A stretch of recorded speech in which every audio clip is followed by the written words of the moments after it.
नमस्कार, स्वागत है आप सभी का वसंत पंचमी स्पेशल कालचक्र में। मैं हूं विपनेश माथुर और मेरे साथ हैं प्रश्न कुंडली विशेषज्ञ पंडित सुरेश पांडे जी। पंडित जी, आपका बहुत बहुत स्वागत है। धन्यवाद।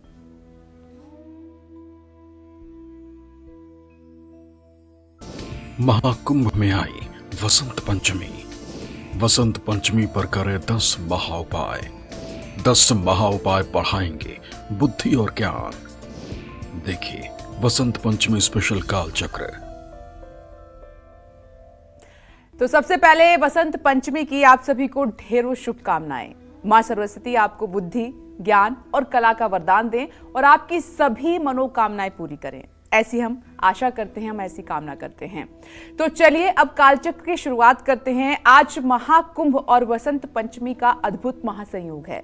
ऐसे में आप ये भी जानते हैं कि एग्जाम्स शुरू होने में अब कुछ ही दिन बचे हैं। बच्चे दिन रात पढ़ाई कर रहे हैं, खूब मेहनत कर रहे हैं। पेरेंट्स उनको एग्जाम में अच्छा करने के लिए लगातार मोटिवेट भी करते रहते हैं। मेहनत तो रंग लाती ही है, लेकिन अगर किस्मत भी साथ हो तो सफलता कदम चूमती है और खुशियां दोगुनी हो जाती हैं।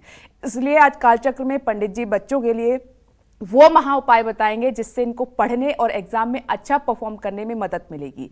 तो बने रहिए आज वसंत पंचमी स्पेशल कालचक्र के साथ। अपनी चर्चा की शुरुआत करने से पहले जानते हैं कि आज का शुभ मुहूर्त आपके लिए क्या है। बताइए पंडित जी। 3 फरवरी 2025 दिन सोमवार है। आज माघ शुक्ल पक्ष की पंचमी तिथि सुबह 9:36 तक, इसके बाद षष्ठी तिथि शुरू हो जाएगी। रेवती नक्षत्र रात 2 बजे तक, इसके बाद अश्विनी नक्षत्र शुरू होगा। सिद्ध योग सुबह 8 बजे तक था, इस समय साध्य योग शुरू हो चुका है। आज बसंत पंचमी है जो एक अबूझ मुहूर्त भी है। आज माँ सरस्वती के पूजा का विधान है और आज वागेश्वरी जयंती और रति काम महोत्सव भी है। आज मदन पंचमी है और रवि योग भी बना हुआ है। इसी क्रम में आज के भी कुछ अशुभ मुहूर्त हैं, जैसे राहु काल सुबह 7:30 बजे से 9 बजे तक और पंचक रात 2 बजे समाप्त हो जाएगा।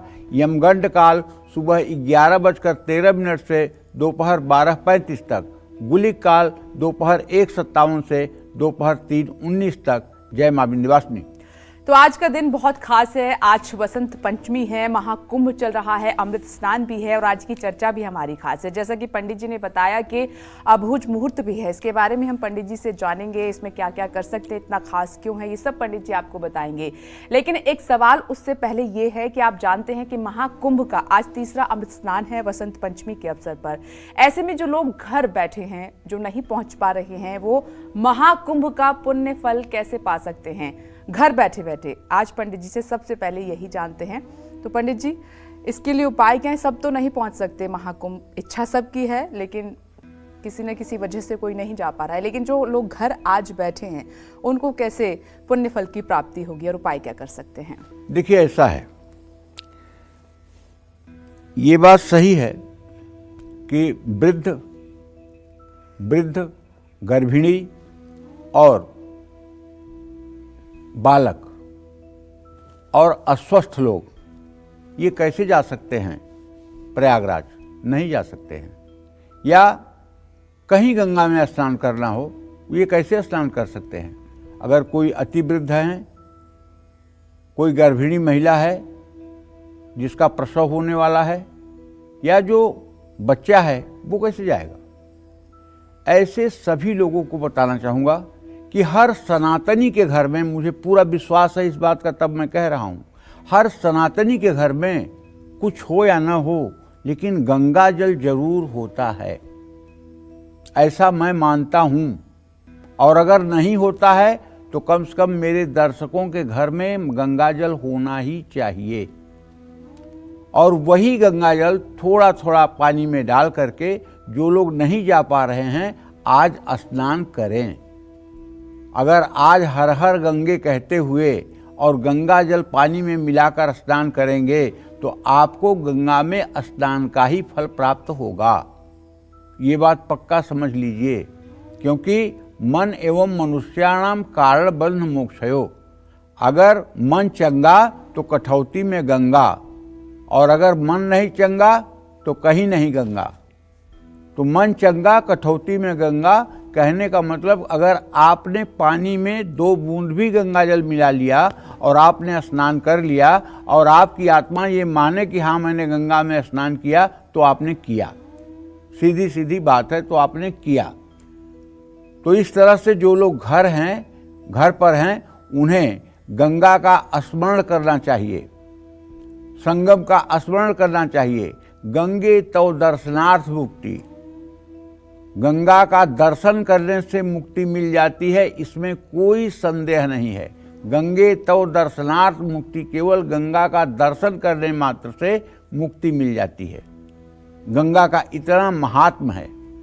तो कहने का मतलब जो लोग आज घर से नहीं जाने की स्थिति में हैं, उन्हें घर में ही गंगा जल डाल करके स्नान करना चाहिए और कुछ दान पुण्य अपने शक्ति सामर्थ्य के अनुसार किसी जरूरतमंद को करना चाहिए। जय मां विंध्यवासिनी।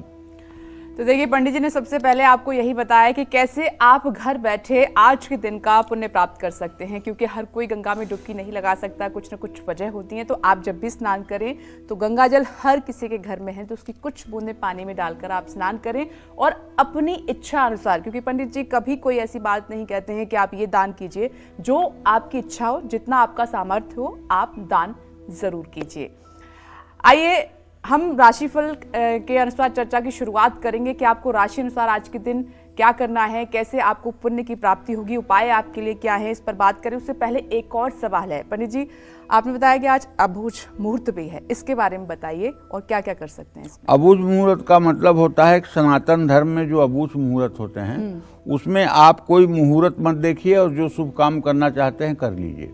जैसे अक्षय तृतीया जी, बैसाख शुक्ल पक्ष की तृतीया तिथि को अक्षय तृतीया कहते हैं, वो अबूझ मुहूर्त है। उस दिन शादी, विवाह, मुंडन, नामकरण, संस्कार, जनेऊ, यज्ञोपवीत सब करिए, कोई रोक टोक नहीं।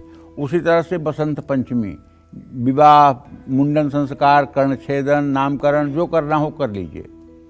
इसी तरह से प्रबोधनी एकादशी, जिस दिन भगवान विष्णु जागते हैं, उस दिन अबूझ मुहूर्त। उस दिन विवाह, शादी, कर्णछेदन, नामकरण, डोलारोहण, अन्नप्राशन, तांबूल भक्षण, जो भी आप करना हो वो कर लीजिए। ये अबूझ मुहूर्त है। अबूझ मुहूर्त जो होते हैं उनमें सारे काम बिना मुहूर्त देखे भी आप कर सकते हैं, इसलिए ये एक अबूझ मुहूर्त है जी। यानी दिन में किसी भी वक्त आप कोई शुभ कार्य कर सकते हैं, इसके लिए आपको पूछने की जरूरत नहीं। बिल्कुल बिल्कुल। तो देखिए, पंडित जी ने आपको अबूझ मुहूर्त के बारे में भी बताया है। आइए अब राशि अनुसार अपनी चर्चा की शुरुआत करते हुए हम सबसे पहले बात करेंगे मेष राशि की। मेष राशि वालों को वसंत पंचमी पर कौन से उपाय करने चाहिए, आइए सबसे पहले पंडित जी से जानते हैं। पंडित जी बताइए। पहली बात तो आप लोग ये जान लीजिए सब लोग कि आज का जो पर्व है ना, ये सरस्वती को समर्पित पर्व है। आज के पर्व की अधिष्ठात्री देवी जो हैं वो सरस्वती हैं। लेकिन एक बात ध्यान रखिएगा, मेरी जो बुद्धि है मैं वो कह रहा हूं, इसलिए अगर मेरे कहने में कोई गलती हो तो उसे माफ करिएगा। मैं ये मानता हूं कि सरस्वती की कृपा होना अच्छी बात है। सरस्वती की कृपा होना किसी के ऊपर ये बड़ी अच्छी बात है।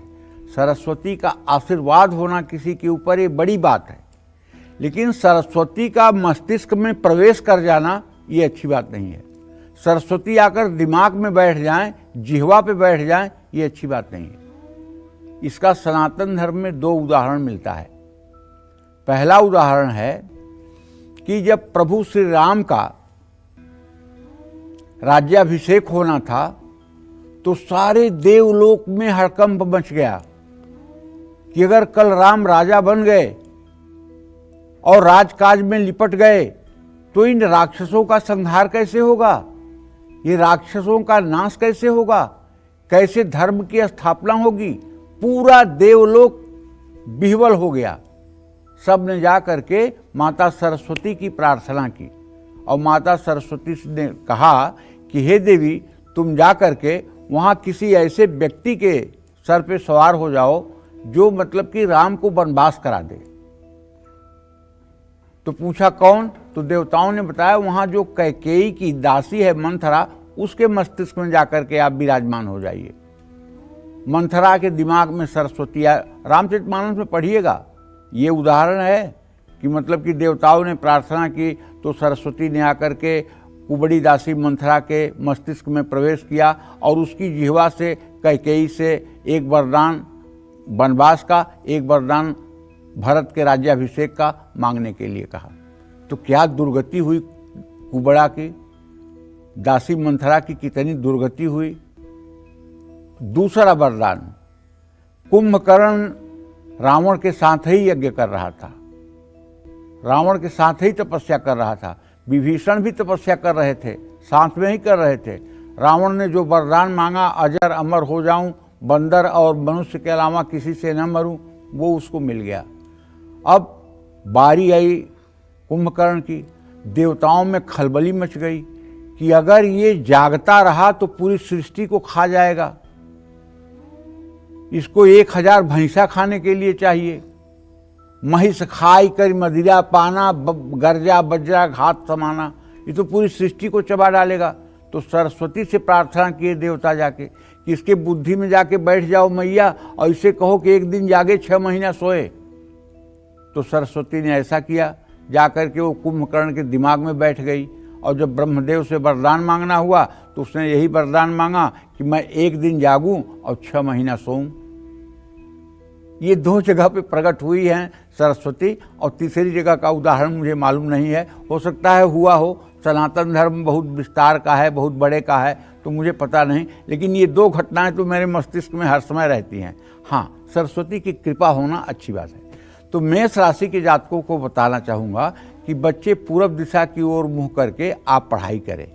मेष राशि के बच्चे अपने स्टडी टेबल पर एक सरस्वती यंत्र रखें या एक सरस्वती का सुंदर सा चित्र जिसमें वो सफ़ेद परिधान में बीड़ा बजाती हुई हो और उनके बगल में मयूर हो, ऐसी बढ़िया सी एक तस्वीर लगाना चाहिए अपने आई कांटेक्ट पर, आँख के सामने, और रोज़ लाल चंदन माथे पर लगाना चाहिए।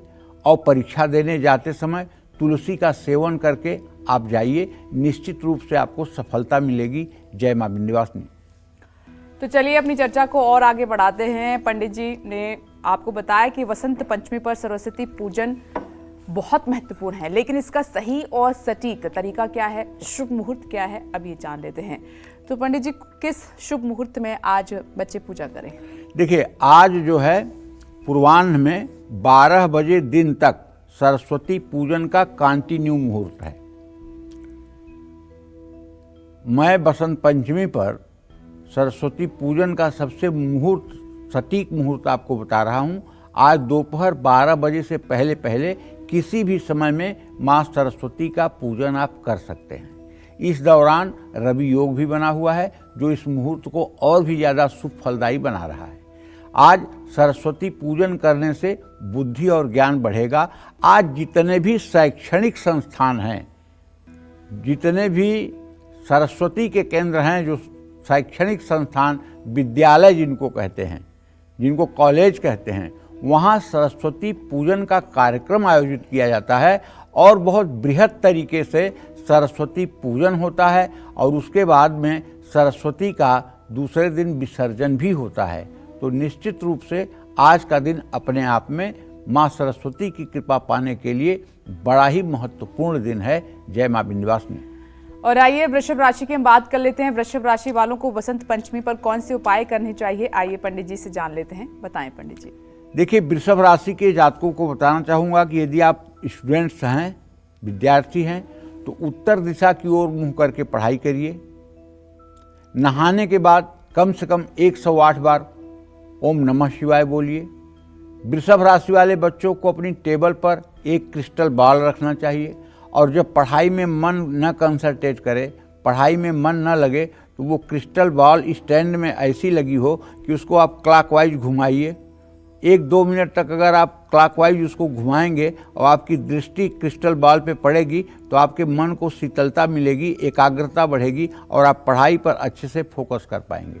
ये तो हर स्टूडेंट की टेबल पर होना चाहिए। एक क्रिस्टल बॉल हर स्टूडेंट, चाहे वो किसी राशि का हो, अगर दाहिने हाथ के पास एक क्रिस्टल बॉल है जो स्टैंड में लगा हुआ है, ये फेंगशुई की दुकानों पे मिल जाता है, अगर उसको वो क्लॉकवाइज घुमाता है बच्चा, तो निश्चित रूप से उसकी दृष्टि जब क्रिस्टल पे जाती है तो उसकी मानसिक एकाग्रता बढ़ती है और जब मानसिक एकाग्रता बढ़ती है तो निश्चित रूप से पढ़ाई में वो अच्छे से फोकस कर पाता है और जो पढ़ता है वो उसके मेमोरी बॉक्स में सेव हो जाता है और जब भी वो रिकॉल मेमोरी करता है तो वो पढ़ी हुई चीज़ें वापस ज्ञान में आ जाती हैं। जय मां विंध्यवासिनी। चलिए चर्चा को आगे बढ़ाते हैं। सफलता पाने के लिए बच्चे दिन रात मेहनत कर रहे हैं। मेहनत तो रंग लाएगी ही, लेकिन किस्मत भी अगर साथ दे दे तो मेहनत का फल और मीठा हो जाएगा। तो किस्मत कैसे साथ देगी ये पंडित जी बताएंगे। पंडित जी बताइए। देखो, किस्मत जो है, बिहस कहे रघुवंश कुमार, विधि के अंक को मेटन हार। किस्मत बहुत बड़ी चीज है। प्रैक्टिकल बात यह है कि पुरुषार्थ चाहे जितना बड़ा हो, लेकिन अगर किस्मत साथ नहीं देती है तो फिर जिंदगी बदरंग हो जाती है। और किस्मत साथ देती है हमारे पूर्व जन्म के प्रारब्ध के अनुसार। हमने पूर्व जन्म में कैसा पाप पुण्य किया है उसी के आधार पर किस्मत साथ देती है जी। एक बच्चा 9 महीने गर्भ में रहता है, पैदा होते ही उसकी माँ उसे गोदी में लेकर भीख मांगने निकल जाती है, दूध के लिए पैसे मांगती है लोगों के सामने खड़े होकर। और एक बच्चा पैदा होता है, 9 महीने में उसने क्या कर्म किया, उसने क्या किया, कुछ नहीं किया, लेकिन वो पैदा होता है तो सोने का कटोरा चम्मच पहले से बन के रखा होता है। सैकड़ों नौकर नौकरानियां उसके सेवा में लगे होते हैं, देख रेख होती है। तो क्या कर्म किया उसने भाई? 9 महीने वो भी मलमूत्र के बीच में रहा, 9 महीने वो भी मलमूत्र के बीच में रहा। बस पूर्व जन्म का प्रारब्ध। शुचि नाम श्रीमताम गेहे योग भ्रष्टो विजायते। योग भ्रष्ट था इसलिए उत्तम कुल में जन्म हुआ, अच्छी माँ की कोख मिली, अच्छे पिता का संतान होने का गौरव प्राप्त हुआ। ये प्रारब्ध के वशीभूत है। तो प्रारब्ध अगर अच्छा है तब तो कोई बात ही नहीं। और परीक्षा का संबंध स्मरण शक्ति से भी है। बच्चों की अपनी स्मरण शक्ति तेज करने के लिए सलाद और हरी सब्जियां खूब खानी चाहिए। और बर्गर, पिज्जा, चाउमीन, नूडल्स खा करके आप अपनी बुद्धि को सड़ा लेंगे, ये पक्की बात बता रहा हूं। जितना अपने घर का बना हुआ भोजन प्रसाद आप पाएंगे, जितना शुचिता और पवित्रता के साथ आपका आहार होगा, उतनी ही अच्छी आपकी बुद्धि होगी। और जितना आपका खान पान अपवित्र होगा, उतना ही ज्यादा आपका दिमाग खराब होगा। चंद्रमा का मजबूत होना आत्मविश्वास को बढ़ाता है, सूर्य का मजबूत होना आत्मविश्वास को बढ़ाता है। ऐसे में चंद्रमा को मजबूत करने के लिए भगवान शिव की आराधना करनी चाहिए, शिव चालीसा का पाठ करना चाहिए, चांदी के गिलास में पानी पीना चाहिए, अपने किताबों में सोमवार को इमली का पत्ता रखना चाहिए, अपने घर में स्फटिक के गणेश स्थापित करना चाहिए, उनके चरणों में हर रोज दुर्वा और लड्डू चढ़ाना चाहिए, गणेश अथर्व शीर्ष का हर रोज पाठ करना चाहिए, मंगलवार या शनिवार को हनुमान मंदिर में दीप जलाना चाहिए। और बुद्धिहीन तनुजान के सुमिरो पवन कुमार, बल बुद्धि विद्या देहु मोहि हरहु कलेश विकार। मन ही मन इस मंत्र को 108 बार जरूर बोलना चाहिए। जय मां विंध्यवासिनी। आइए आगे बढ़ते हैं। मिथुन राशि की हम बात कर लेते हैं। मिथुन राशि वालों को वसंत पंचमी पर कौन से उपाय करने चाहिए, आइए पंडित जी से जान लेते हैं। पंडित जी बताएं। देखिए, मिथुन राशि के जातकों को बताना चाहूंगा कि आप उत्तर पूर्व दिशा की ओर मुंह करके पढ़ाई करिएगा। मिथुन राशि है आपकी, तो आप सीजन हो, आंवला मिल जाए तो आंवला या आंवले का मुरब्बा खाइए, इससे आपकी बुद्धि तेज होगी। और यदि आपके बच्चे की उम्र 6 साल से ज़्यादा है तो आपको चाहिए, यदि सचमुच में आप माता पिता बनने का फर्ज निर्वाह करना चाहते हैं और माता पिता बनने का आप मतलब जो अपना एक कर्तव्य है उसे निभाना चाहते हैं, तो 6 वर्ष से ऊपर के बालक का आपको जनेऊ संस्कार करा देना चाहिए। क्योंकि ब्रह्मचर्य आश्रम में बिना जनेऊ के तेज नहीं आता है। जनेऊ करवा देना चाहिए। बच्चे को गायत्री मंत्र की दीक्षा मिल जाएगी और बच्चा जब नित्य गायत्री मंत्र करेगा और नित्य गायत्री करेगा, अपने खान पान की शुचिता रखेगा, तो आप समझ लीजिए 5 साल की उम्र में आदि जगत गुरु शंकराचार्य ने चारों वेदों का भाष्य लिख दिया था। सोच सकते हैं आप, कल्पना कर सकते हैं। जिस वेद को अपौरुषेय माना गया है, जिस वेद को पार पाना असंभव माना गया है, उस वेद का, चारों वेदों का भाष्य शंकराचार्य ने, आदि शंकराचार्य जी ने 5 वर्ष की उम्र में लिख दिया। कितनी बड़ी बात है। ये कहां से आती है शक्ति? ये है गायत्री माता की शक्ति। गायत्री छंदसाम माते, गायत्री वेदों की भी माता है।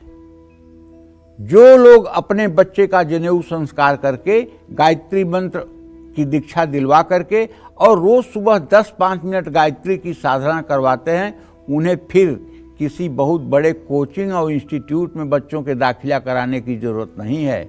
बच्चा घर पर और क्लास में ही पढ़ करके टॉप कर सकता है, ये दावे के साथ कह रहा हूँ। बस उसका खान पान शुद्ध होना चाहिए, क्योंकि 3 बातें पक्की जान लीजिए।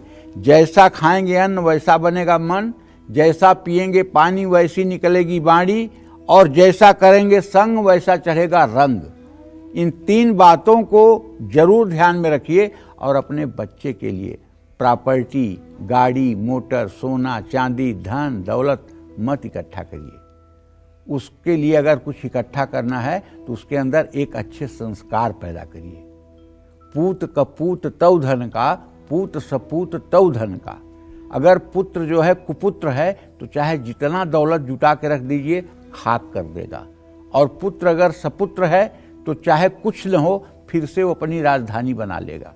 तो इसलिए बच्चों में संस्कार देने की जरूरत है। और संस्कार भाषण दे करके नहीं होता है, संस्कार कर्म के द्वारा होता है। तो आप कुछ ऐसा करें जिसका प्रभाव बच्चे के मन मस्तिष्क पड़े और वो संस्कारित बने। जय मां विंध्यवासिनी।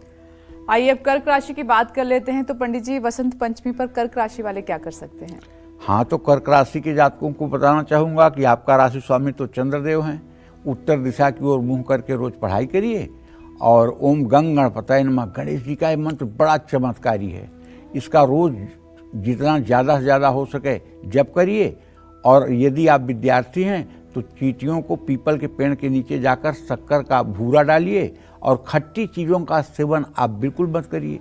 ये उपाय आप करना शुरू कर दीजिए, फिर देखिए आपके पढ़ाई में कैसे 4 चांद लगता है। जय मां विंध्यवासिनी। और इसी के साथ वक्त हो चला एक छोटे से ब्रेक का। ब्रेक के बाद पंडित जी से जानेंगे बच्चों की राशि अनुसार एग्जामिनेशन में अच्छा परफॉर्म करने के आसान उपाय। आप बने रहिए हमारे साथ और देखते रहिए वसंत पंचमी स्पेशल कालचक्र।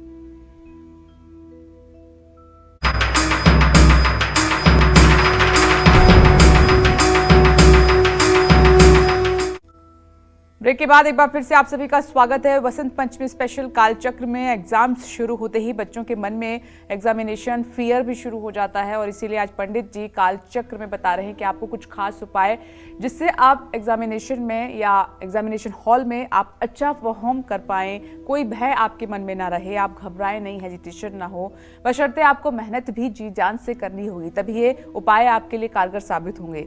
बहुत से बच्चे घबराहट के कारण पढ़ा हुआ सब भूल जाते हैं और जो बच्चे मेहनत तो पूरे साल करते हैं लेकिन एग्जामिनेशन में कॉन्फिडेंस की कमी उनकी मेहनत पर पानी फेर देती है। ऐसे बच्चों को क्या करना चाहिए जिससे उनकी ये कमियां दूर हो सके? आइए पंडित जी से जान लेते हैं। पंडित जी बताइए, बहुत महत्वपूर्ण सवाल है। देखिए, ये जो बताया विपनेश ने कि बच्चों को पढ़ा पढ़ाया भूल जाता है या एग्जामिनेशन पीरियड के आते ही बच्चे बीमार हो जाते हैं, नर्वस सिस्टम के शिकार हो जाते हैं, ये 2 कारणों से होता है जो मैंने अपने जीवन में अध्ययन किया है। पहला कारण होता है कि सूर्य नीच राशि में, नीच नवांश में पापक ग्रहों से दृष्ट और पापक ग्रहों से युक्त होगा, तब ऐसी स्थिति बनेगी। दूसरी बात, चंद्रमा राहु शनि या केतु के साथ होगा तब भी ऐसी स्थिति बनेगी। अगर सूर्य कमजोर अवस्था में है, सूर्य पीड़ित है, शनि आदि ग्रहों से दृष्ट है, तो ऐसे बच्चे को पढ़ाई में तो अच्छा होगा, लेकिन जिस दिन उसे पता चलेगा कि टाइम टेबल आ गया, इस दिन प्रतियोगी परीक्षा होनी है, उसके उसी दिन से वो बीमार होना शुरू होगा और परीक्षा का दिन आते आते वो भयंकर बीमारी का शिकार हो जाएगा और यहाँ तक कि वो अपना पेपर नहीं लिख पाएगा। ये मैंने अनुभव किया है। ये केवल मुंह ज़बानी बात नहीं है। यदि आपके बच्चे के साथ भी ये होता है कि एग्ज़ाम टाइम में वो बीमार पड़ता है और उसका कॉन्फिडेंस लूज होता है, तो आप विश्वास करिए उसकी जन्म कुंडली दिखवा लीजिए। उसका सूर्य ग्रह कमजोर होगा, नीच नवांशक में होगा, पापक ग्रहों से दृष्ट होगा, पाप स्थान में होगा। तो इसके लिए अगर आप माता पिता हैं, अच्छे और समर्थवान माता पिता हैं, तो सूर्य के वैदिक मंत्र का 31,000 जप 12 ब्राह्मणों द्वारा एक दिन में रविवार को कराना चाहिए। हवन, तर्पण, मार्जन और ब्राह्मण भोजन कराना चाहिए और उसके बाद तब आप बच्चे का कॉन्फिडेंस देखिए। या फिर बच्चे को एक मंत्र याद करवा दीजिए, ओम घृणि सूर्याय नमः। इस मंत्र को अगर बच्चा रोज 108 बार सूर्य का दर्शन करके करने लगे तो कभी एग्जामोफोबिया हो ही नहीं सकती। इसकी पूरी गारंटी मैं लेता हूं। अगर ओम घृणि सूर्याय नमः, अगर आप IAS बनना चाहते हैं, आप UPSC क्रैक करना चाहते हैं, आप UPPCS क्रैक करना चाहते हैं, PCSJ क्वालिफाई करना चाहते हैं, इसके लिए आपको एक मंत्र बताता हूं। ओम आकृष्णेन रजसा वर्तमानो निवेशयन्न मृतं मृतं च हिरण्येन सविता रथेन देवो याति भुवनानि पश्यन्न। ये सूर्य का वैदिक मंत्र है, आपको गूगल पे भी मिल जाएगा। सूर्य का वैदिक मंत्र एक ही होता है और ये मंत्र मिल जाएगा। इस मंत्र को कंठस्थ कर लीजिए और इस मंत्र का 10 माला जप आप 100 दिन तक लगातार कर लीजिए। फिर अपनी प्रतिभा आप देख लीजिए। चाहे आपको नेट क्वालिफाई करना हो, चाहे PhD में एडमिशन लेना हो, चाहे आपको कैट क्वालिफाई करना हो, जो भी आप एग्जामिनेशन देना चाहते हैं, उसके पहले 100 दिन तक 10 माला रोज इस मंत्र का आप जप करिए और अपने बौद्धिक क्षमता में आप परिवर्तन खुद देखिए। कपूर और फिटकिरी आपको अपने पास रखना चाहिए। किसी भी परीक्षा में जाने से पहले बच्चे को मीठी दही में तुलसी का पत्ता डाल के खिलाना चाहिए। पढ़ाई और परीक्षा में सफलता के लिए मेहनत के साथ साथ गुरुवार को 1.25 मीटर पीले कपड़े में 2 किलो चने की दाल बांधकर लक्ष्मी नारायण मंदिर में भी दान करना चाहिए। ऐसा लगातार 5 गुरुवार करने से आत्मविश्वास की कमी है तो किसी भी मंदिर में आधा किलो दूध भी आप दे सकते हैं। जिन बच्चों को पढ़ा हुआ याद रखने में बहुत परेशानी होती है, उनको हमेशा अपना सर ढककर पढ़ाई करनी चाहिए। जय मां विंध्यवासिनी। चलिए जल्दी से अब सिंह राशि की हम बात कर लेते हैं। वसंत पंचमी के अवसर पर पंडित जी सिंह राशि वाले क्या करें? देखिए, सिंह राशि के जातकों को बताना चाहूँगा कि सिंह राशि के विद्यार्थियों को उत्तर पूर्व दिशा की ओर मुंह करके पढ़ना चाहिए। शिव मंदिर में संध्या के समय सरसों के तेल का दिया जलाना चाहिए। सिंह राशि के विद्यार्थी हर रोज सूर्य को अर्घ दें, निश्चित रूप से इससे सफलता मिलेगी। जय मां विंध्यवासिनी। तो चलिए अब बात कर लेते हैं शनिदेव और सूर्य ग्रह की। इन ग्रहों के बुरे प्रभाव या नेगेटिविटी के कारण बच्चों का पढ़ाई में मन नहीं लगता है, तो उनको क्या उपाय करने चाहिए, बताएं पंडित जी। देखिए, बच्चों के कमरे की दीवार पर नीम की एक टहनी छोटी सी लटका देनी चाहिए। इससे कमरे की हवा शुद्ध रहेगी, बच्चों पर सकारात्मक प्रभाव पड़ेगा। जितने भी विद्यार्थी हैं उनको भगवान सूर्य की पूजा अवश्य करनी चाहिए। तांबे के लोटे में जल, लाल चंदन, अक्षत डालकर सूर्य को 3 बार में ओम ब्रह्म स्वरूपिणे सूर्य नारायणाय नमः, ओम ब्रह्म स्वरूपिणे सूर्य नारायणाय नमः, ओम ब्रह्म स्वरूपिणे सूर्य नारायणाय नमः 3 बार कहते हुए जल गिराना चाहिए। शनि की 7.5 या ढैया, जैसे इस समय मकर, कुंभ, मीन राशि पर 7.5 है और कर्क और वृश्चिक राशि पर शनि की ढैया है, लेकिन 29 मार्च 2025 को रात 11:01 पर शनि का जब परिवर्तन होगा तो ढैया कर्क राशि से समाप्त हो जाएगी, वृश्चिक राशि से समाप्त हो जाएगी और मकर राशि से 7.5 समाप्त हो जाएगी, मेष राशि पर 7.5 शुरू हो जाएगी। तो भाई, अगर आपकी पढ़ाई में रुचि कम हो रही है तो ऐसे बच्चों को शनिवार को अपने शरीर में सरसों के तेल का मालिश करके स्नान करना चाहिए और शाम को हो सके तो हनुमान मंदिर या शनि मंदिर जाकर के पूजा उपासना करनी चाहिए। जय मां विंध्यवासिनी। आइए अब कन्या राशि की हम बात कर लेते हैं। तो पंडित जी, वसंत पंचमी के अवसर पर कन्या राशि वाले क्या उपाय करें? देखिए, कन्या राशि के जातकों को बताना चाहूँगा कि पूरब दिशा की ओर मुँह करके आप पढ़िए ओम विकटाय नमः इस मंत्र का जप करिए। कन्या राशि के विद्यार्थी केसर, शहद और घी का सेवन कर सकते हैं, इससे बौद्धिक क्षमता पर बहुत असर पड़ता है। लेकिन एक बात बताऊं, जब आपका बच्चा 1 साल के अंदर होता है या तीसरे साल में होता है, तब आप उसका करवाते हैं मुंडन संस्कार। चाहे वो लड़की हो चाहे लड़का हो, दोनों का मुंडन संस्कार आप करवाते हैं। मुंडन संस्कार के बाद एक संस्कार होता है चुंडन संस्कार। पहली बार जब मुंडन होता है तो सर के सारे बाल हटा दिए जाते हैं, और जब चूड़ा संस्कार होता है तो सर के ऊपर एक शिखा रखी जाती है जिसको चुंडी कहते हैं। तो इसको हमारे शास्त्रों में कहते हैं चिद्रूपिणी नाम की एक महाशक्ति है जो यहाँ विराजमान रहती है। चिद्रूपिणी महामाये दिव्य तेज समन्विते तिष्ठ देवी शिखा मध्य तेजो वृद्धि कुरुस्व में।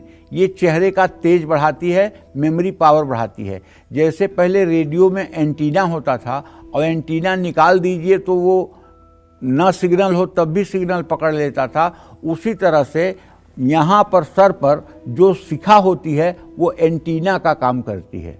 इसलिए सबको चाहिए कि अपने बच्चों का चूड़ा संस्कार जरूर करवाएं और बच्चों को शिखा धारण जरूर करवाएं। जय मां विंध्यवासिनी। अब तुला राशि की बात कर लेते हैं, क्या उपाय आज आपको करने हैं पंडित जी, बताएं। देखिए, तुला राशि के जातकों को बताना चाहूँगा कि ईशान कोण में पूर्व उत्तर के डायरेक्शन में मुंह करके पढ़ाई करिए। शिवलिंग का पंचामृत से अभिषेक करिए। अपनी स्टडी टेबल पर शंख रखिए। तुला राशि के जातक परीक्षा देने जाने से पहले थोड़ा सा सौंफ मुंह में डाल करके निकलें तो सफलता मिलेगी। जय मां विंध्यवासिनी। चलिए आगे बढ़ते हैं, वृश्चिक राशि की बात कर लेते हैं। आज जो वृश्चिक राशि के विद्यार्थी हैं क्या उपाय कर सकते हैं खास, आइए पंडित जी से जान लेते हैं। पंडित जी बताइए। वृश्चिक राशि के जातकों को बताना चाहूँगा कि देखिए, आप उत्तर दिशा की ओर मुँह करके पढ़ाई करिए और बच्चे अपने कमरे में सरस्वती यंत्र और सरस्वती का चित्र लगा करके और नित्य प्रसन्नता पूर्वक पढ़ाई करें, इससे उनका जीवन मंगलमय होगा। जय मां विंध्यवासिनी। चलिए इसी के साथ वक्त हो चला है छोटे से ब्रेक का। धनु और मकर राशि वालों को बसंत पंचमी पर कौन से उपाय करने चाहिए बताएंगे पंडित जी, लेकिन इस छोटे से ब्रेक के बाद बने रहिए और देखते रहिए कालचक्र।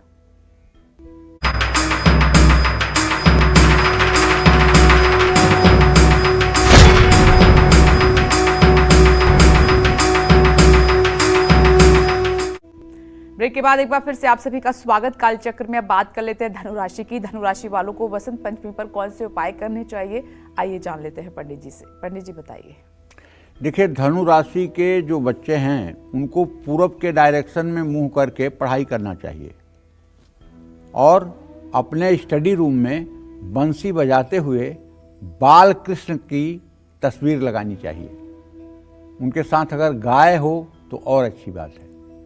धनु राशि के जातकों को चाहिए कि वो अपने बच्चों के, अगर धनु राशि का बच्चा है तो उसके बच्चे में दूध में केसर डाल करके और उसको उबाल करके तब पिलाएं और गायत्री मंत्र बच्चे को सिखाएं।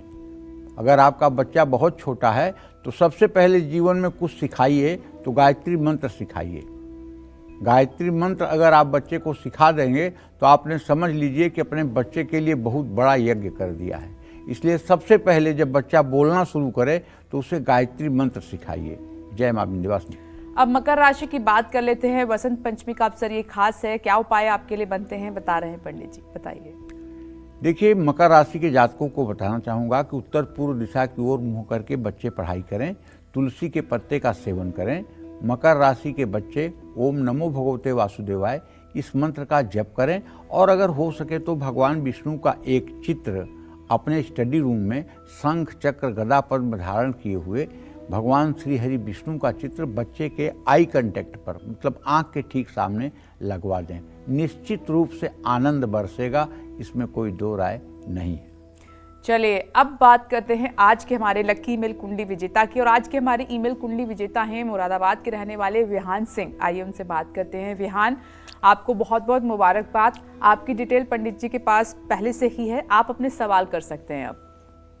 तो पहले तो कालचक्र की टीम को धन्यवाद कि वो इस तरह का कार्यक्रम चला रहे हैं कि हम अपने सवाल पंडित जी तक पहुंचा पाते हैं। और पंडित जी, मैं सवाल पूछने से पहले एक बात आपसे कहना चाहता हूँ कि वृंदावन के प्रेमानंद जी के बाद आप में बहुत श्रद्धा है मेरी, बस मुझे अधम पर अपना आशीर्वाद दे दीजिए, मुझ पर कृपा कर दीजिए। पंडित जी, मेरे 3 सवाल हैं छोटे छोटे, मैं बहुत परेशान हूँ, उनका जवाब दे दीजिए। पंडित जी, पहला सवाल तो ये है कि मैं जनवरी 2025 से मानसिक रूप से बहुत तनाव में चल रहा हूँ, पता नहीं कब तक मुक्त हो पाऊंगा। और दूसरा सवाल पंडित जी ये है कि मैं रोजगार पर कब तक हो पाऊंगा, मुझे रोजगार नहीं है मेरे पास। और तीसरा सवाल पंडित जी मेरा ये है कि मेरी आयु कितनी रहेगी और मेरे भविष्य कैसे रहेगा। बहुत दुखी हूँ मैं, क्या भविष्य में भी इतना ही दुखी रहूंगा पंडित जी? देखो, सच बात ये है बिहान, 11 अगस्त 1993 को तुम पैदा हुए हो बेटा, 3:40 पर दोपहर में मुरादाबाद में। धनु लग्न में पैदा हुए हो, वृषभ राशि है। तुम्हारे कुंडली में चंद्रमा और केतु दोनों एक साथ बैठे हुए हैं, ये ग्रहण दोष है। और सूर्य तुम्हारा जो है वो अष्टम भाव में मृत्यु स्थान में बैठा हुआ है। इस समय राहु में शुक्र की अंतर्दशा शुरू हुई है 5 दिसंबर 2024 से, और राहु नीच राशि का व्यय भाव में है। इस समय तुम्हारे रिश्ते दरक रहे हैं। जो तुम्हारे रिश्ते हैं, पारिवारिक रिश्ता या प्रेम का रिश्ता, ये रिश्ते दरक रहे हैं, रिश्तों में दरार आ रही है। और इसके कारण तुम अपने करियर पर अच्छे ढंग से फोकस नहीं कर पा रहे हो। और ये तुम्हारा बुरा समय 6 दिसंबर 2027 तक है। अगर इस बुरे समय से निकलना चाहते हो तो मैं आपको बता रहा हूँ, ओम सुंग शुक्राय नमः, ये मंत्र ध्यान से सुनिए। ओम सुंग शुक्राय नमः, इस मंत्र का 10 माला जप नित्य प्रातः काल आप करना शुरू करिए रुद्राक्ष की माला पर। 72 दिन तक मैं गारंटी लेता हूं कि 72 दिनों में आपको 50% राहत मिल जाएगी। और फिर आगे 72 दिन का 3 बार पुरस्चरण करिए तो आप 100% सुखी जीवन व्यतीत करने लगेंगे। इसमें कोई दो राय नहीं, क्योंकि आपकी कुंडली में शुक्र द्वितीय और 6वें और 11वें भाव का स्वामी है। ये दोनों स्थान पाप स्थान माने जाते हैं। और इसका स्वामी शुक्र जब होता है तो ऐसे लोगों का जो अनुभव में मैंने देखा है, या तो वैवाहिक जीवन टूट जाता है, या तो प्रेम संबंधों में दरार पड़ जाती है, बहुत दिमाग की तनाव की स्थिति होती है, अपने मन का कोई काम नहीं होता है। तो इसलिए ओम सुंग शुक्राय नमः पर आप डिपेंड हो जाइए। और 7 अनाज 1-1 किलो और 1 कंबल शनिवार को किसी जरूरतमंद को दान कर दीजिए। इतना दान ही आपके जीवन को सफल बनाएगा। और बेल की जड़ रविवार को निकालकर पिंक कलर धागे में बांधकर उसे आप अपने दाहिने हाथ की कलाई पर रविवार को धारण कर लें, इससे भी आपको ऊर्जा मिलेगी। जय मां विंध्यवासिनी। चलिए, वसंत पंचमी के बारे में पंडित जी ने बहुत सारी बातें आपको बताई हैं, राशि अनुसार उपाय भी आपको बताए हैं, लेकिन किन बातों का खास तौर पर आज के दिन आपको ध्यान रखना है, एक बार ये पंडित जी से और जान लेते हैं। पंडित जी, कुछ बातें तो होती हैं खास दिन पर जिन्हें हमें बहुत ध्यान रखना चाहिए, वो कौन सी आज के दिन के लिए? देखो, पहली बात तो ये है, बसंत पंचमी के दिन काले रंग के कपड़े, नीले रंग के कपड़े, भूरे रंग के कपड़े बिल्कुल नहीं पहनना चाहिए। हल्के रंग के ही कपड़े पहनना चाहिए। और किसी भी, खासकर बसंत पंचमी के दिन, पेड़ पौधों को बिल्कुल भूल करके भी नुकसान न पहुंचाएं। बसंत पंचमी पर बिना नहाए अपने दिन की शुरुआत न करें। ये अमृत स्नान है भाई, आज का स्नान अमृत स्नान है। प्रयाग में भी अमृत स्नान एक मकर संक्रांति को था, एक मौनी अमावस्या को था, एक आज है। तो अमृत स्नान मत जाने दो अपने हाथ से। अगर नहीं जा पाए हो प्रयागराज, नहीं जा पाए हो काशी, तो आप अपने घर में ही गंगा जल डाल करके स्नान करिए। बसंत पंचमी के दिन भूल करके भी तामसी चीजों का सेवन ना करें। मदिरा, मांस, अभक्ष चीजों का भक्षण कदापि न करें। सभी स्टूडेंट पढ़ाई से जुड़ी सभी सामग्रियों का पूजन करें, धूप दीप दिखाएं। और बसंत पंचमी के दिन जरूरतमंद बच्चों को जो कॉपी किताब कलम दान करता है, उसे भी पुण्य की प्राप्ति होती है। बसंत पंचमी के दिन माँ सरस्वती के 10 नामों का जप कर सकते हैं। भारती, सरस्वती, शारदा, हंसवाहिनी, ब्राह्मी, गायत्री, वागेश्वरी, वाणीश्वरी, बुद्धिदात्री, सिद्धिदात्री, इन 10 नामों में किसी नाम का जप आप कर सकते हैं। या एक अचूक उपाय, अगर आपके बच्चे को तुतलाहट है, बोल नहीं पाता है, तो उसको एक मंत्र सिखा दीजिए आज। ओम ऐं सरस्वत्यै नमः, ओम ऐं सरस्वत्यै नमः। इस मंत्र को अगर हकलाने वाले बच्चे को, तूतले बच्चे को आप आज सिखा दीजिए और वो रोज इसका अभ्यास करे, तो 1 साल के अंदर उसकी वाणी प्रखर हो जाएगी और उसकी हकलाहट बंद हो जाएगी। जय मां विंध्यवासिनी। कालचक्र दर्शक सुधा जी हाजीपुर से इस वक्त हमारे साथ फोन लाइन पर हैं। स्वागत आपका। अपना प्रश्न पंडित जी से पूछिए। हेलो। हाँ बोलिए सुधा जी। प्रणाम पंडित जी। सुखी रहो बेटा। हम बेटा के दो प्रश्न पूछना चाहते हैं कि एक है उसका मतलब कि भविष्य कैसा रहेगा, उसका शादीशुदा कब होगा। डेट 18/12/91 का जन्म है, प्रशांत कुमार है, दिन बुधवार का जन्म है। और उसका शादीशुदा भविष्य कैसा जाएगा, कब तक शादी होगा। इस साल शादी हो जाएगी पक्की। 8 मई से लेकर 9 जून के बीच में शादी हो जाएगी पक्की। लेकिन तुम्हारे बेटे के शादी में लेट हो गया। अब वो 33-34 साल का हो रहा है। विवाह उसका पहले हो जाना चाहिए था, लेकिन आप लोगों की लापरवाही की वजह से विवाह नहीं हो पाया है। 8 मई से 9 जून के बीच में विवाह संपन्न हो जाएगा और साधारण परिवार में विवाह होगा। और जहाँ तक रोजी रोजगार का प्रश्न है, तो देखो उस विषय में तो मैं यही कहना चाहूँगा कि तुम्हारे पंचम भाव का जो स्वामी है उससे 10वें बृहस्पति है। उसको चाहिए कि रोज़ विष्णु सहस्त्र नाम का पाठ करना शुरू कर दे। अगर ये पाठ 125 दिन कर लेगा तो रोजगार परक भी हो जाएगा और अच्छा पैसा भी कमाएगा, अपनी जिम्मेदारियों को पूरा भी करेगा। जय मां विंध्यवासिनी। बस्ती गोंडा से अजीत जी भी हमारे साथ जुड़ गए हैं इस वक्त कालचक्र में फोन लाइन पर। स्वागत आपका। अपना सवाल पंडित जी से कीजिए। जी नमस्कार पंडित। हाँ नमस्कार। जय मां विंध्यवासिनी। जय मां विंध्यवासिनी। सर हम जानना चाहते हैं, हमारा जन्म तिथि 12 अप्रैल सन 1993 है और हम अपने भविष्य के बारे में जानना चाहते हैं। हमारे बेरोजगार के बारे में जानना चाहते हैं सर, स्वास्थ्य के बारे में।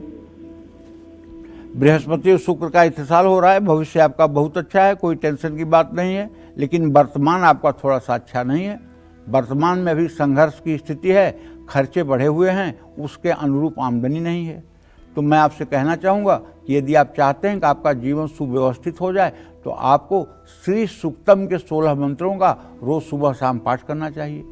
और भूल करके भी शनिवार के दिन कोई ऐसा काम नहीं करना चाहिए जिससे किसी गरीब, मजबूर या किसी व्यक्ति को दुख या कष्ट पहुँचे। शनिवार के दिन आपको कुत्ते को, कौवे को, गाय को रोटी तेल लगी हुई जरूर खिलाना चाहिए। इससे भी आपका भाग्योदय होगा। जय मां विंध्यवासिनी। कुंभ मीन राशि वालों को वसंत पंचमी पर कौन से उपाय करने चाहिए, ये सब बताएंगे आपको पंडित जी इस छोटे से ब्रेक के बाद। आप देखते रहिए कालचक्र।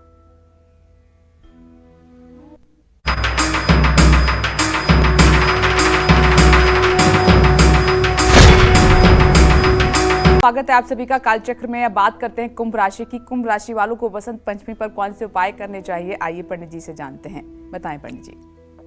देखिए, कुंभ राशि के जातकों को बताना चाहूँगा कि यदि आप कुंभ राशि के अंतर्गत पैदा हुए हैं और आप विद्यार्थी हैं तो पूरब दिशा की ओर मुँह करके भैया पढ़ाई करिएगा और नित्य आप सूर्य को अर्घ दीजिएगा। यदि आपकी अवस्था 6 साल से ज़्यादा है तो आपके माता पिता को चाहिए कि आपको सूर्य अर्घ देने की विधा में पारंगत करें। अगर आप 6 वर्ष के बच्चे हैं और सीजन के कारण आप नहा नहीं पा रहे हैं तो आप तब भी उगते हुए सूरज के सामने खड़े होकर जाकर दोनों हाथ जोड़ करके सूर्य देव को प्रणाम करके जरूर आइए। उगते हुए सूरज को जरूर देखिए। इससे क्या होगा कि सूर्य की किरणें जब आपके ऊपर पड़ेंगी तो निश्चित रूप से आपके ऊपर महालक्ष्मी की कृपा के साथ साथ सरस्वती की भी कृपा हो जाएगी। बच्चे अपने कमरे में भगवान शिव का एक सौम्य तस्वीर लगाएं। सौम्य तस्वीर का मतलब समझ रहे हैं ना? एक तो भगवान शिव की तांडव करते हुए भी तस्वीर है जब वो तांडव कर रहे होते हैं, और एक तस्वीर उनकी है जब वो समाधि अवस्था में होते हैं। लेकिन ध्यान रखिएगा, भगवान शिव का चित्र गौर वर्ण का ही होना चाहिए। ये जितना आप टीवी टाबा पे देखते हैं और जितने आप फोटो कैलेंडर देखते हैं, इसमें श्याम वर्ण के जो शिव जी दिखाई जाते हैं, ये एकदम गलत है। एकदम गलत है, 200% गलत है। कर्पूर गौरम करुणावतारम, कपूर के समान गोरे रंग के शिव जी हैं, ये बात पक्की है। ये हमारा शास्त्र चिल्ला चिल्ला के कहता है, कर्पूर गौरम करुणावतारम संसार सारम भुजगेंद्रहारम सदा वसंतम हृदयारविंदे भवम भवानी सहितम नमामि। कपूर के समान गौरवर्ण है। ये गौर वर्ण वाली जहाँ उनकी प्रतिमा होगी उसका आप ध्यान करेंगे तो मैं दावे के साथ कहता हूँ निश्चित रूप से आपका ध्यान सफलता को प्राप्त करेगा। जय मां विंध्यवासिनी। अब आगे बढ़ते हुए मीन राशि की बात कर लेते हैं। तो पंडित जी बताइए कि मीन राशि वाले आज क्या उपाय करें? हाँ, मीन राशि के जातकों को भी बताना चाहूँगा कि देखिए, आपको अगर विद्यार्थी हैं आप तो उत्तर दिशा की ओर मुंह करके रोज पढ़ाई करिए, इससे आपको शुभ फल मिलेगा। और दूध में थोड़ा सा केसर डालकर माता पिता को चाहिए कि उसे बॉयल करके और जब हल्का सा गुनगुना रहे तो बच्चे को पीने के लिए दें। इससे बच्चे का स्वास्थ्य भी ठीक होगा और उसकी बौद्धिक क्षमता भी बढ़ेगी। लेकिन सभी राशि के जातकों को बताना चाहूँगा कि सभी राशि के जितने स्टूडेंट्स हैं, जितने विद्यार्थी हैं, लड़के हैं लड़की हैं, जो भी हैं, सबको सूर्य नमस्कार करना सिखाइए। हम सभी अभिभावकों से आग्रह करते हैं 2 काम सिखाइए। एक, सूर्य को नमस्कार करना सिखाइए। दूसरा, सोकर उठने के बाद वो अपने हाथ से पृथ्वी का स्पर्श करके माथे पर लगाकर पृथ्वी को प्रणाम करे। सोकर उठने के बाद वो तब तक पैर नीचे न रखे जब तक वो हाथ से पृथ्वी को छू करके प्रणाम न कर ले और सूर्य को जा करके देख न ले। इसके बाद दिनचर्या शुरू होनी चाहिए। अगर आप बच्चे के अंदर अच्छे संस्कार बचपन में सृजित कर देंगे तो आप विश्वास करिए बाद में आपको दुख नहीं होगा। कई परत्र दुख पावै, सिर धुन पछताय, कालहि कर्महि ईश्वरहि, मिथ्या दोष लगाए। आप संस्कार नहीं देंगे और कल बच्चा जब गलत रास्ते पर होगा तो आप बच्चे की गलती निकालेंगे। जय मां विंध्यवासिनी। तो आप देख रहे थे वसंत पंचमी स्पेशल कालचक्र। पंडित जी, आपका बहुत बहुत धन्यवाद। उम्मीद करते हैं हमारा विषय आज का बहुत पसंद आया होगा आपको। कल फिर एक नए विषय और आपकी परेशानियों को दूर करने के लिए ढेरों उपाय लेकर आएंगे हम पंडित सुरेश पांडे जी के साथ। तब तक के लिए कालचक्र की टीम को दीजिए इजाजत और देश और दुनिया की खबरों के लिए देखते रहिए News 24। नमस्कार।